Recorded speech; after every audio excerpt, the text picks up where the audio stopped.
For the next 10 minutes or so, we'd like to invite you as the music plays to just close your eyes and relax and rest in the presence and hold space.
Ganapataye Namo Namaha Gam Ganapataye Namo Namaha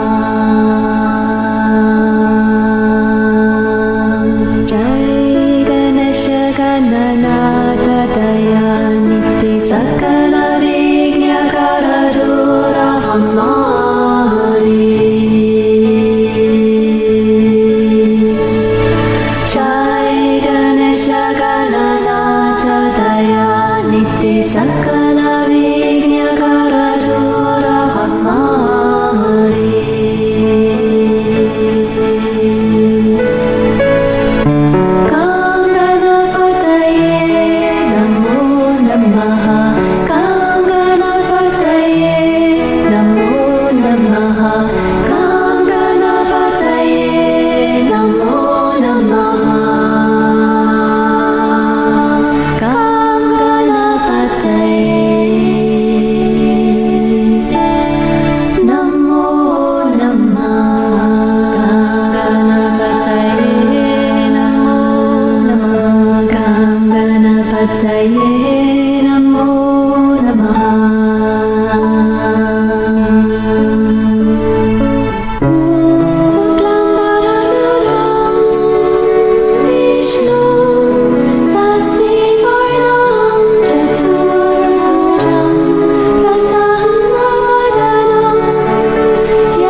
Jai Ganesha Gananata Dayaniti Sakala Vigna Karadura Hamari Jai Ganesha Gananata Dayaniti Sakala Vigna Karadura Hamari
Namaste. Welcome. Welcome to our weekly online satsang. Satsang is a Sanskrit word that means community of truth. I wasn't turned on. Anyway, if you didn't hear me, welcome to our weekly satsang. Satsang is a Sanskrit word that means community of truth. Anytime two or more people who are on the spiritual journey come together to share their awakening journey, their energy, their presence, their awareness, there you have a satsang. So, welcome. We have people who join us from many places around the world, other continents, countries, belief systems, spiritual backgrounds, spiritual teachers. We're open to everyone that wants to be a part of this gathering. When we join our presence and our journeys together like this, we strengthen one another. And the depth of our connection with the divine increases exponentially. It's a very important part of the spiritual journey is to join with others who are on the path of awakening and the flowering of the heart. And so you're always welcome to do that with us every Monday night, except we're going to be gone a Monday or two coming up. But we'll talk about that next week. Next week, yeah. Okay. Anyway, while I remember, please, if you'd give us a love or a like if you're on Facebook Live, a heart or a thumbs up would be great, because that way we see that you were here. Or you can, of course, leave a comment in the chat. That's always welcome. At Vimeo, you can't leave us a thumbs up, but you can enter a hi in the chat, and we'll know that you dropped in that way. We're on various streaming platforms, but Facebook makes it really easy to just give us a thumbs up, and we appreciate it. Send you special love at the end of the webcast. What's new? Oh, yesterday was our monthly interfaith communion with the Cosmic Christ, which is also open to everybody. Whatever faith you have or don't have, you're welcome to attend those. But the recording's up at Vimeo, also via LinkedIn, YouTube, but Facebook Live here on my profile page. It will always be there. And it was a subject that's dear to my heart, the unceasing prayer of the heart. And I encourage you, if you missed it, to go back and just watch it. I think it will bless you. I don't think there's any other news, is there? Nope. Okay. So what we do on these webcasts is after we have our 10 minutes of just being in the presence and holding space and explaining a little bit about the satsang, we open it to questions and answers about the spiritual journey, about awakening, about divine union, about meditation, anything relative to spiritual growth and the spiritual journey, especially what you may be encountering in your own path, your own spiritual practice. If you'd like more clarity or light about something that you're experiencing or pondering, if you post a question, it helps everybody. So, and it moves the divine to inspire us with insights to share with the community. And all that is usually triggered by your questions. Occasionally we come up with our own. I don't know that we have any tonight, though. We'll see. So please, if you're at Vimeo or Facebook Live, you can easily enter a question in the chat, and we would love to try to answer it. Anything at all related to spirituality and the spiritual journey. Okay. So we'll wait a few minutes for that. Then we'll be, I forgot to mention that we're transmitting the Flowering Heart Blessing throughout the satsang, even while we're talking, and you can't tell we're doing it. We're flowing to you the Flowering Heart Blessing, which is a transmission of divine awakened consciousness and energy directly from Source.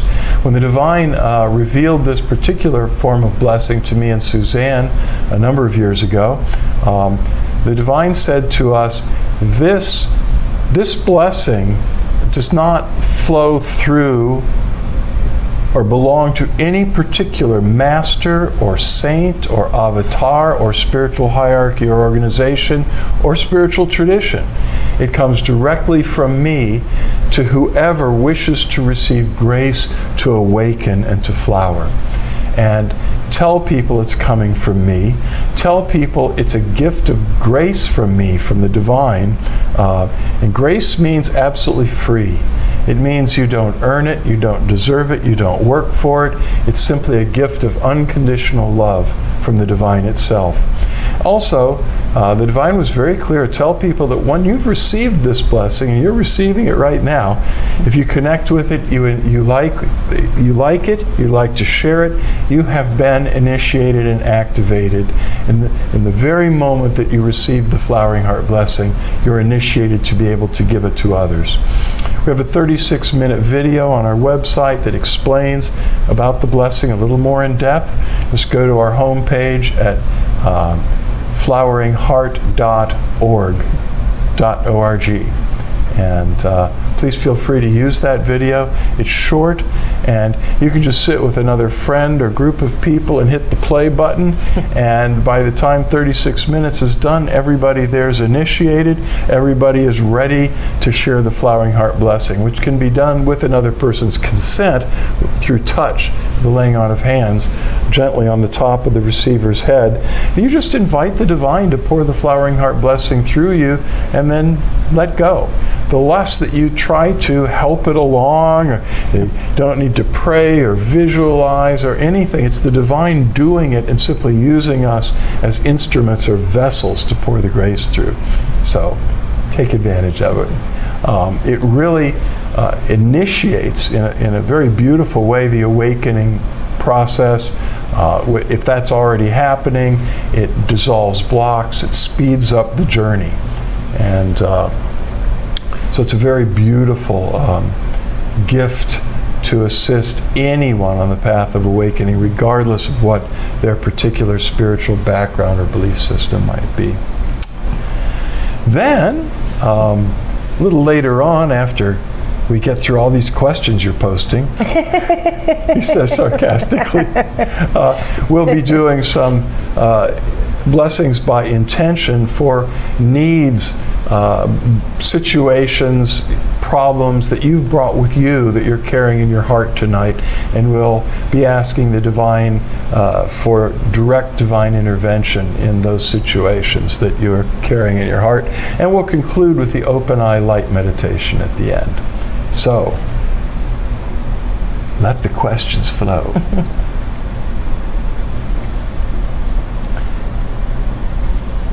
We have in-person satsangs here at Flowering Heart Center in Clearwater, Florida, every Wednesday evening, and they're just beautiful.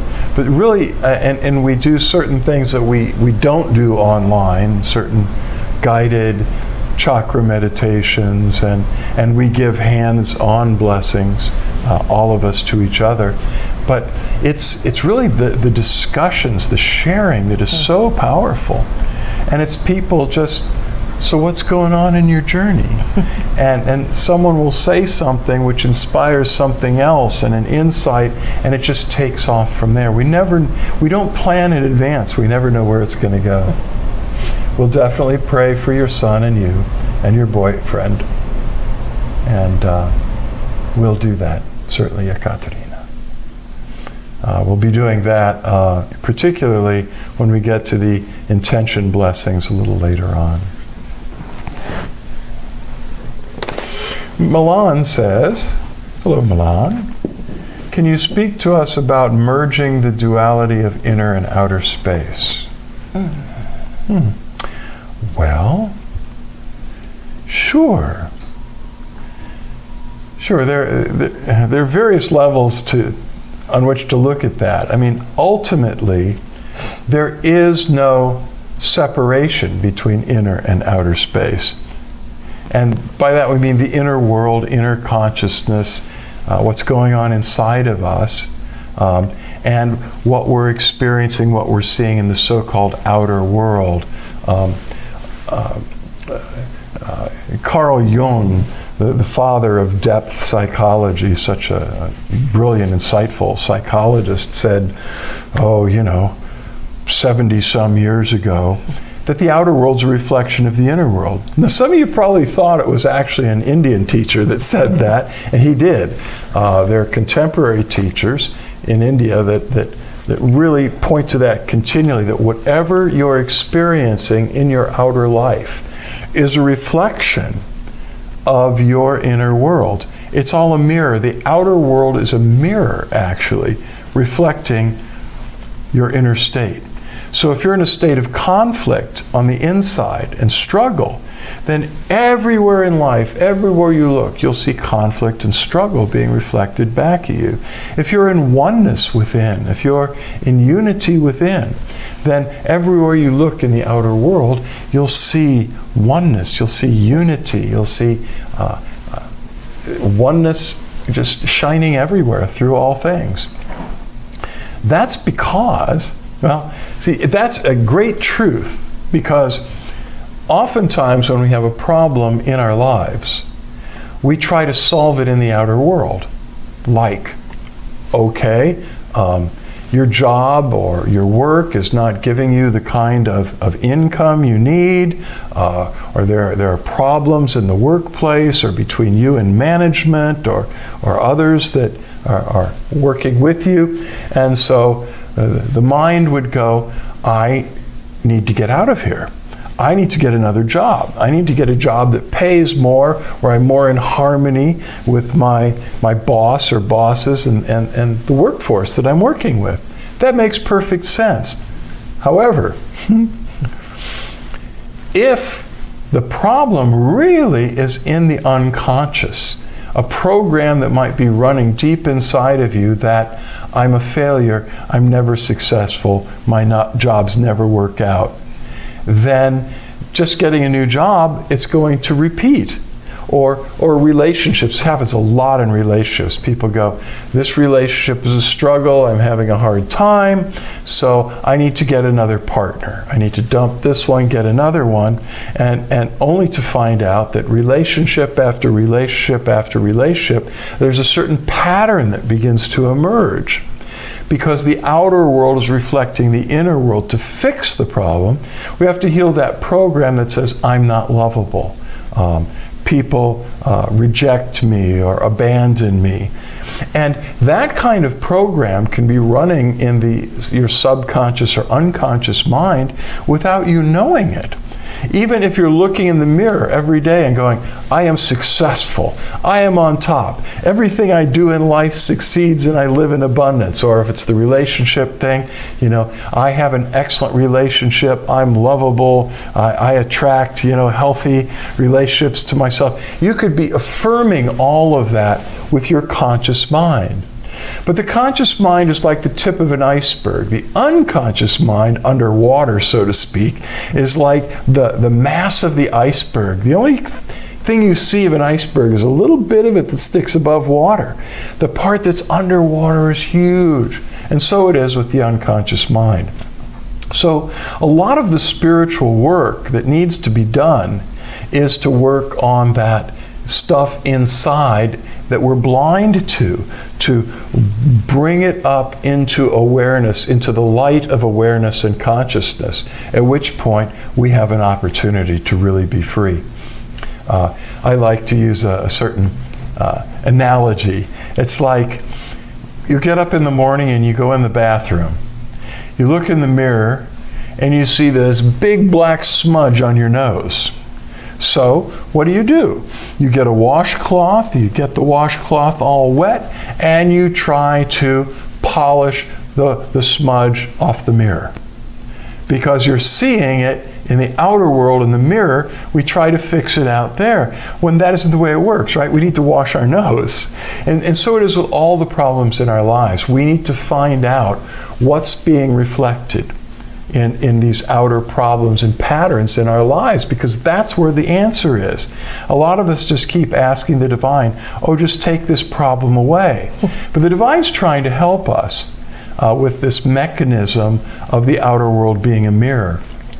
'Cause life will faithfully keep creating one situation after another to trigger that charge, to bring that pattern, of that programmed pattern into your consciousness until you face it. And then when you face it and deal with that inner situation, then it stops happening in the outer world, or what's happening in the outer world changes dramatically. There's a similar aspect to relating to a spiritual teacher or teachers. Many of us go to awakened or enlightened teachers because it's great to be in their presence, because their teachings are illuminating and inspiring, and because just being around them catalyzes higher states of consciousness in us. What we sometimes miss is that the guru or the master, the enlightened spiritual teacher, is just a mirror. If you see light or you experience grace and wisdom shining through them that blesses you, you need to know it's just a mirror in the outer world reflecting to you your own enlightened true essence. Because deep inside of you, at the center of your being, is the divine. At the center of your being, you are in unity. You are in union and oneness already with the divine source.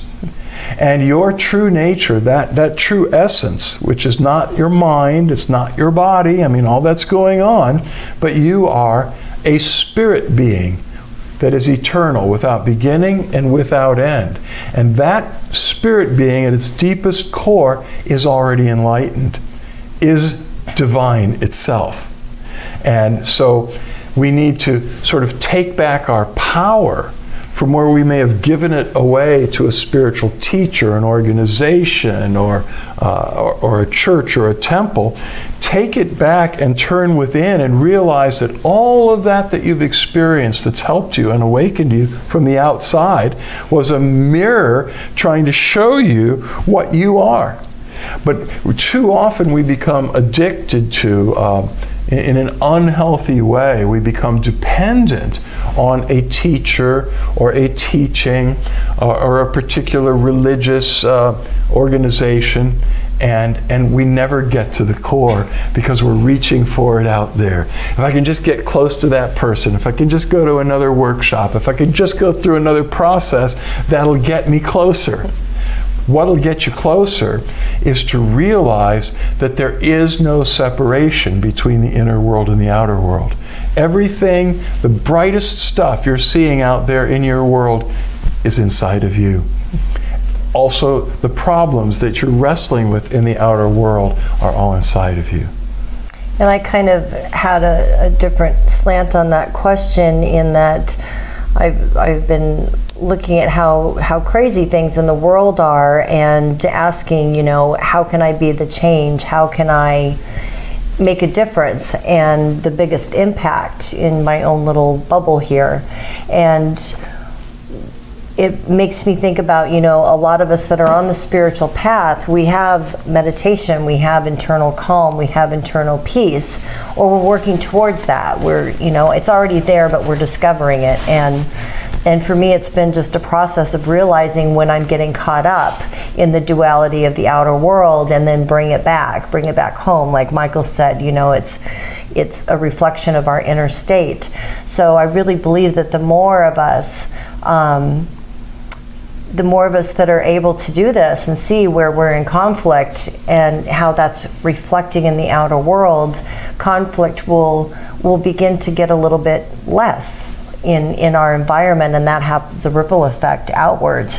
But also another note to that is that when we begin to have that inner calm and that inner peace, then we're able to respond to people that are going through crisis or conflict or duality in a much more compassionate way, where they can have their own aha moments instead of trying to fix them or direct them. You know, we get more in touch with the divine words of what would be healing to that person.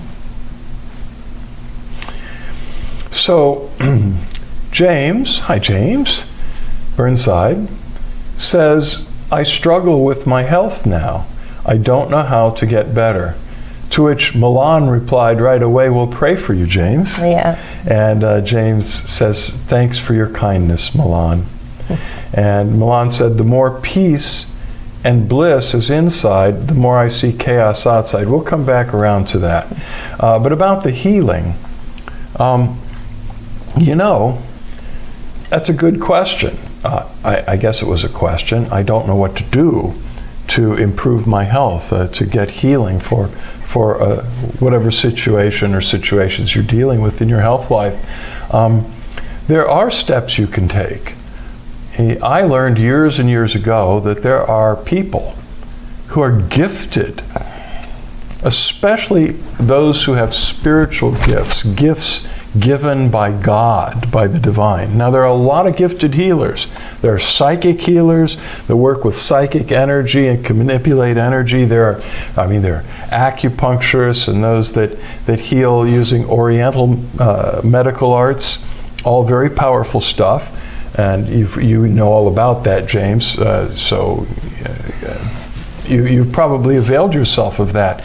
But I, years ago, discovered that there are people that are particularly anointed, graced by the Holy Spirit with gifts of healings. Some with what's called working of miracles, which is just like instantaneous healing. And so I began to seek them out when I got sick and asked them to lay their hands on me. The laying on of hands is a very powerful tool, not only for various forms of blessing and Diksha and Shaktipat and things like that. It's powerful, the laying on of hands. It's a very powerful method of transmitting healing grace directly from the divine.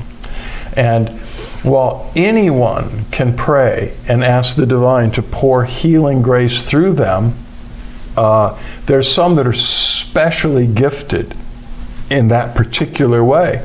But I mean, I would ask, my friends or the people around me, the Flowering Heart community, to lay hands on me and ask the divine to heal me. It's amazing what can happen.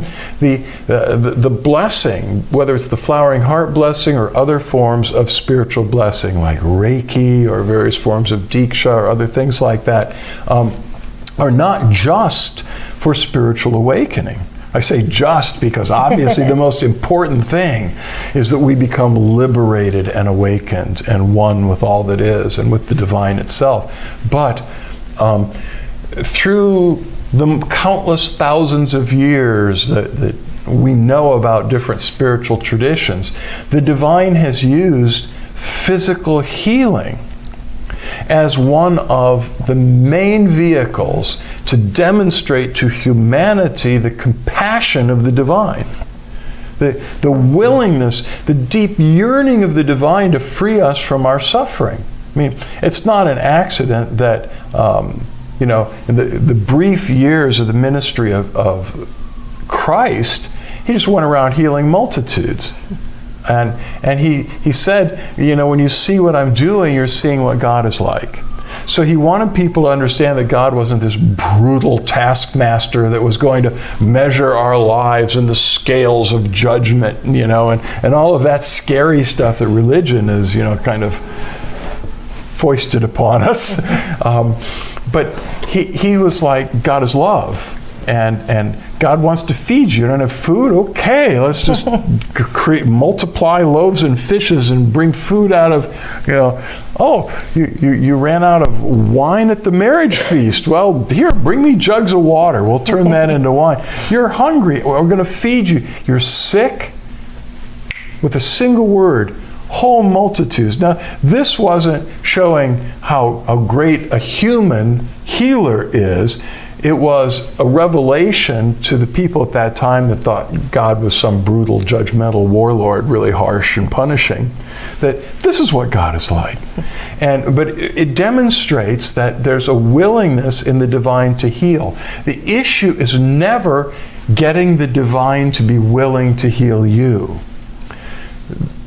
The issue is always, how do I open myself to receive that and keep it?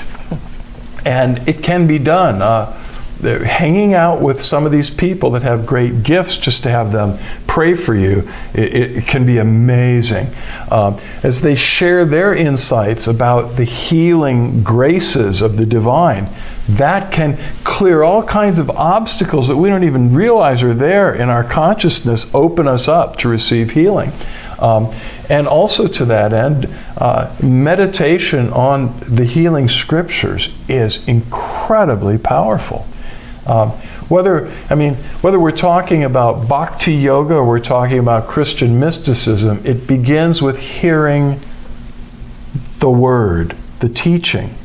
And so I've explored lots of different traditions and learned a lot and seen divine healing operate in all the spiritual traditions that I've been a part of. But there's something about the healing scriptures that just melts away the blocks in our hearts and causes faith to arise. And so work on the receiving end and look to the divine. I would look everywhere. I mean, like right living, right eating, skilled physicians, and all of that is good, but the ultimate source is the source of life itself. And go for it.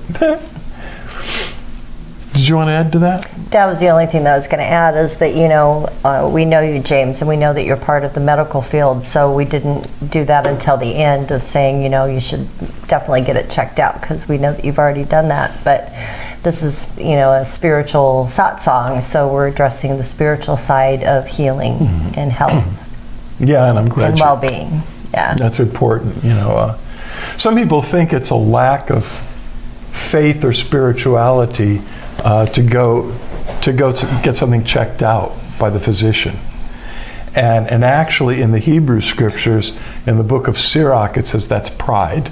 And God says, you're asking me to heal you, but you're too proud to receive the help of the physician. So first of all, look at your own life and clear up the stuff that's in the way in yourself. Then go to the physician and see what they have to offer. Then come to me and I'll do the rest. So the divine works through everything. I would also too recommend, and I'm trying not to overpreach this, but it's been hard, as we watched a documentary on Netflix, I believe it's on YouTube as well, called What the Health. And it was about 5 or 6 months ago that we watched it, and it completely changed our perception of how we are in this world. But there were some really amazing stories on there of people that were severely in health crisis. I mean, multiple medications, and I won't go into all the details, but there's some really inspiring stories in that documentary. So you might want to check that out too. It's really good. So James says, yes, I do feel isolated here and miss my friends dearly. My question is, what do I do? The community here is great. Or there, I assume you mean. And, well, we definitely are going to be praying. But just keep your eyes and ears open. One of the scriptures that I used yesterday in teaching about the unceasing prayer of the heart is that there has no test that has overtaken you. I mean, life is full of trials and tests, definitely. But there has no trial or test overtaken you, but such as is common to all of humanity. And the divine is faithful, who will not suffer you to be tempted, tested, or tried beyond your ability to bear it, but will with that trial make a way to escape. So there, I mean, I could just spend the rest of the evening explaining that whole thing, but it's the heart of what I want you to get is that whatever you're going through, the divine will not allow you to have to deal with more than your ability, and will always make a way to escape things we don't see the way of escape. It's sometimes hidden. I mean, Carl Jung tells a story of a guy that was sealed in a cave.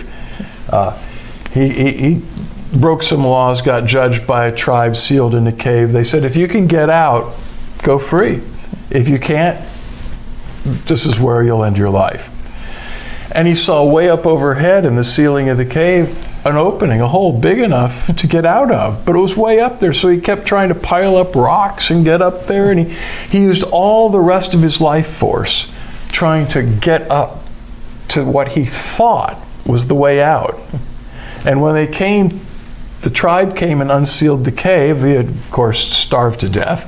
But the sad thing was, as they unsealed the mouth of the cave and it was illuminated from the outside, way at the back of the cave, down on the ground, was a black opening into a tunnel where you would have to get down and crawl through that tunnel, and it led directly to freedom. You didn't have to climb, you didn't have to struggle, you had to just get down, humble yourself in the dark, and crawl. But he didn't know where the way of escape was, and so he kept going for what his mind thought. That happens to us in life a lot. So what I'm saying is that there is a way of escape. You may be isolated. You may feel that you're isolated. You may not be able to get to your beloved spiritual communities where there would be healing energy and grace to share, but there might be somebody just up the street from you who's one of those gifted healers and you don't even know them. And that's why the more that we deepen in the heart, we get that intuitive, that divine guidance, our intuition of how to get out, how to find that way, how to find that hole. And a lot of that comes from deepening in our faith and our trust in, the divine presence is going to find a way out for us, is going to help us. And so the more that we can deepen in that faith and trust, then we get to listen to that voice instead of our minds going, there's no way, I'm desperate, this is horrible, this is chaos, this is confusion. And that can be true with our health too, inside of our bodies. If we're really upset about physical things going on with us, it kind of creates a chaotic environment that our cells can't communicate as easily with to find the solution to the health challenge. It isn't always up to us to find it either. No. I like to say, yes, it's great to follow the leading of the Spirit, if you can find it, But there's also being led. So sometimes they just go, I'm just too dumb to hear what you're saying or see what you're trying to show me. So lead me. Lead me. And so it's like in the dark, the Spirit will lead you to the way of escape. So ask the divine to lead you to those sources of healing that will help you, and the Spirit will do it. And James also wrote, the Spirit is comforting, helpful. Thank you. Love you so much. Yeah. Look forward to seeing you again soon, but you are in our hearts. We think of you often, and we'll be sending special prayers. So that kind of swung back around to Milan's. Yeah, well, Milan said, the more peace and bliss there is inside, the more I see chaos outside. Okay. Well, yeah, okay, so that's where, how do we merge these two, the chaos? Well, the outer world is not, it is a reflection of the inner world. At the same time, the world can be reactive to the peace and the light that is released within us. The thing is to stay focused on the light and the peace within. I don't think anyone faced more opposition to the light that shined through him than Christ himself. And yet, even though everywhere he went, people were denouncing him, trying to kill him, pursuing him, all he saw was peace and said, the kingdom of heaven is here. So we bring, as we become deeply rooted in our own inner peace, it shines through even the chaos that's manifesting out there. And that chaos that's manifesting out there is a reflection of stuff that is not fully resolved within us. This is a collective, this is a joint affair going on planet Earth. Clearly there's tremendous chaos and let's see, I think More wrote, yeah, chaos is getting worse. I don't know. It feels that way. It looks that way. But you know, the world of humanity has always been filled with carnage and chaos and power struggles between these arrogant people that seem to have need to, be big deals and rule over everybody else. Our whole human history is full of that. And we are in the process of a collective awakening taking place. But there is another part of our nature, that the collective nature, that is resisting that and fighting that. The light is much more powerful. Love is much more powerful than chaos and darkness and strife and hatred. But there is this process going on, and we need to be the light. We need to shine that light and take comfort from looking at the lives of the great peacemakers, Christ, Gandhi, Martin Luther King Jr., the list just goes on and on and on of people that have been catalytic in human society and been filled with peace. And so when we talk about the outer world being a reflection of the inner world, well, the whole world should have just been changed because of Gandhi.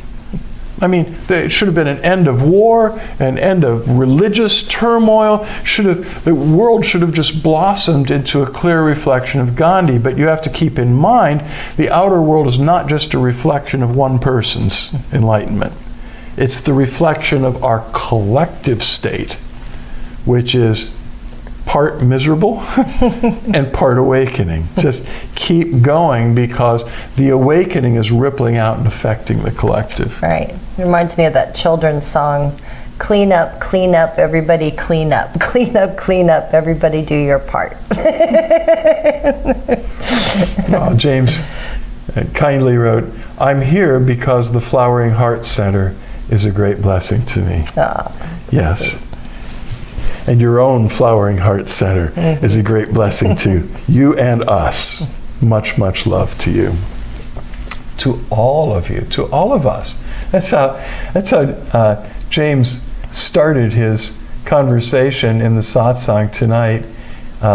He wrote, love and light bless us all. Nice. Yeah, we are we. Yeah.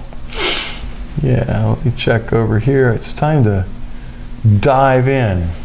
So, go ahead and close your eyes if they're still open, please. And invoke the divine presence within the center of your being.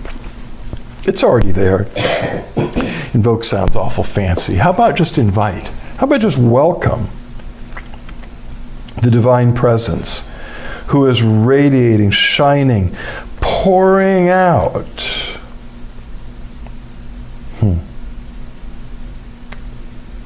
the center of your being. You are already one with the divine source itself, who dwells within you as your own sacred self at the center of your being. There has never been any separation between you and this divine being within. You are one and always have been. The divine presence has been yearning to dissolve the illusion in your mind that there's any separation, that there's any distance between you, for there is none. In the presence we live and move and have our being. This presence is pure, unconditional love. That means no conditions attached. The divine loves you exactly as you are and yearns to free you, to heal you, spirit, soul, and body, and relationships. And your relationships with all of the outer world. The divine presence within you is the power source that is all-powerful, all-wise, and all-knowing, able to harmonize, to awaken, and to heal spirit, soul, and body, relationships, and the outer world that is so full of brutality and chaos these days.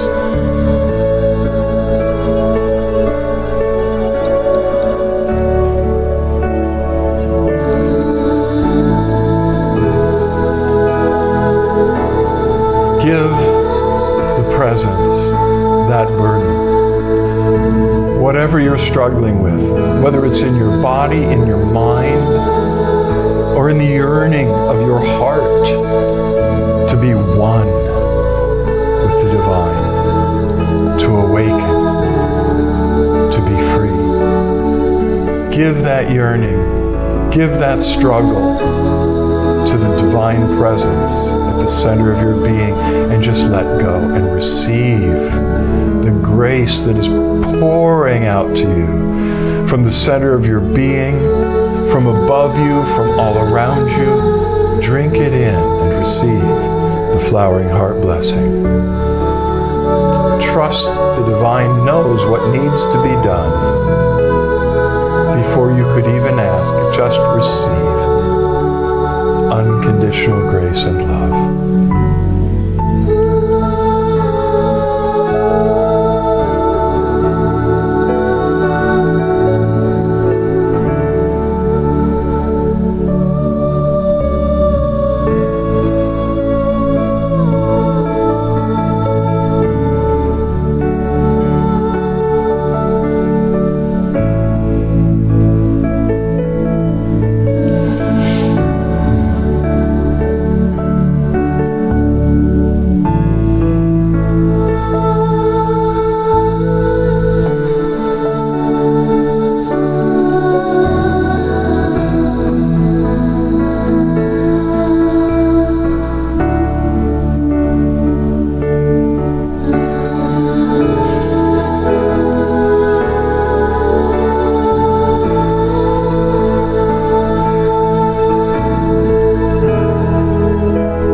sitting in a blessing circle together with our eyes closed, lift up your hands with your palms open, facing forward, and invite the presence to pour the flowering heart blessing through you to all the participants in the satsang who are with us now or will join us in the days, weeks, months, and years ahead. The divine knows them all and knows what they need. Just invite the divine to flow through you as a vessel of blessing to all of the others, knowing that the blessing's coming back to you from the divine through all of them.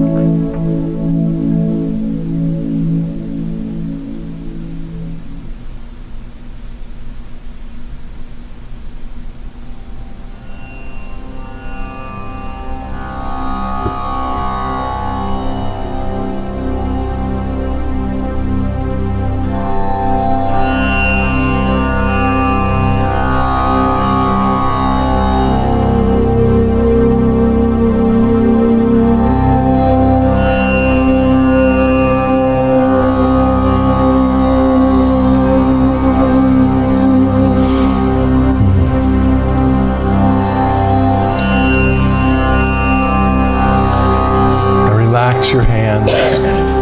When you're ready, open your eyes and begin to make direct eye contact with Suzanne and or me as we begin the light meditation. Just keep looking at least one of our eyes continuously.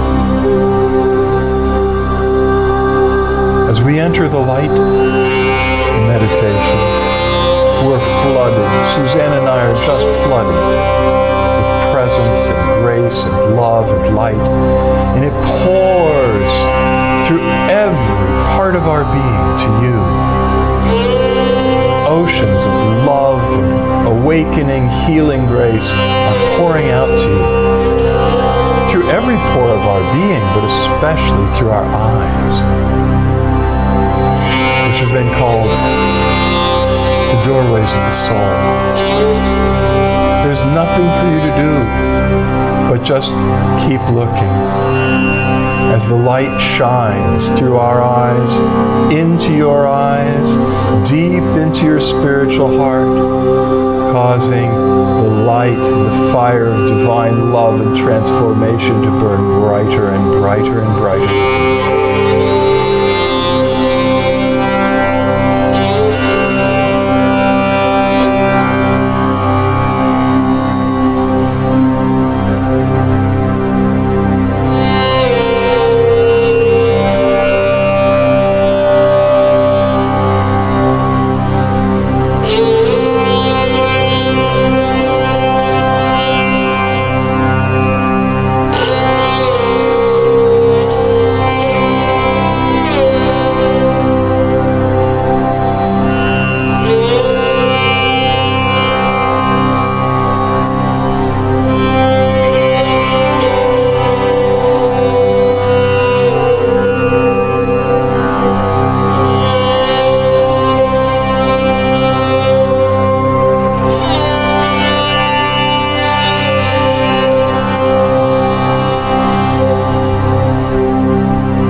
us for a few more moments as the grace settles within.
Keep meditating as long as it feels nice to you, or lie down nearby in Shavasana.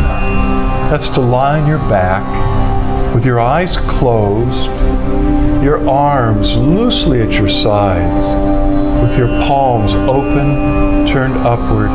Just dissolve in the presence in gratitude. We love you very much. Much love, light, and blessings. Until our paths cross again, know that the divine in us beholds the divine in